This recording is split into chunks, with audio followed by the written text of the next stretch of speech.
মাওলানা মামিনুল হক সম্পর্কে দু একটি বক্তব্য সেখানে আমি উল্লেখ করেছিলাম যে কোনো ব্যক্তির অন্ধকার জীবনের অন্ধকার অধ্যায় সম্পর্কে এটিকেও এক্সপাঞ্জ করা হলো। আল্লাহ তাআলা আপনার এই ডিসিশনের জন্য বারাকা দিবেন ইনশাআল্লাহ। আরেকটি বিষয় মাননীয় সদস্যবৃন্দ আপনাদের দৃষ্টি আকর্ষণ করছি, গত বৃহস্পতিবার দিনে ঢাকা থেকে নির্বাচিত মাননীয় সংসদ সদস্য আবু আশফাক হেফাজতে ইসলামের নেতা মাওলানা মামিনুল হক সম্পর্কে কথিত পরকীয়া সম্পর্কে দু একটি মন্তব্য করেছেন, যেটি অনভিপ্রেত।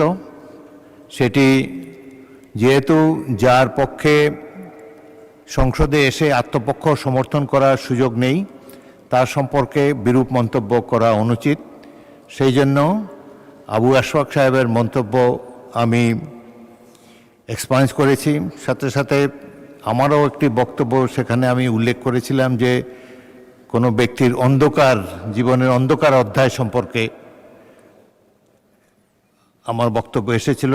সেই অন্ধকারাচ্ছন্ন এই অধ্যায় এটিকেও এক্সপাঞ্জ করা হলো এবং ভবিষ্যতে আপনারা সবাই কেয়ারফুল থাকবেন বাজেট বক্তৃতা বা অন্যান্য বক্তৃতায় যার পক্ষে এখানে এসে নিজকে ডিফেন্ড করা সম্ভব নয়, তার উদ্দেশ্যে কোনো বিরূপ মন্তব্য আপনারা করবেন না, এটাই আশা করি। জনাব মুজিবুর রহমান মাননীয় সদস্য, বলুন। এটা কি পয়েন্ট অফ অর্ডার?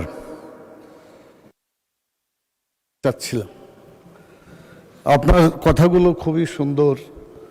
আল্লাহ তাআলা কোরআন মাজিদে গীবত করতে নিষেধ করেছে, আর এই গীবত হচ্ছে কোনো মানুষের কার্যাবলী তার অসাক্ষাতে অর্থাৎ অনুপস্থিতিতে তার কথা অন্যের কাছে বলাটার নামই হচ্ছে গীবত।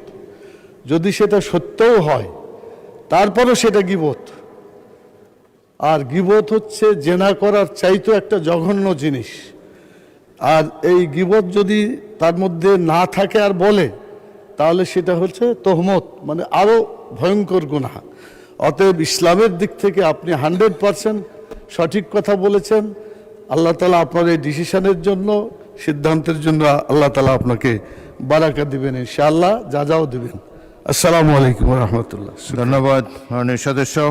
এখন আমরা বাজেট অধিবেশনে সম্পর্কে সাধারণ আলোচনায় অংশগ্রহণ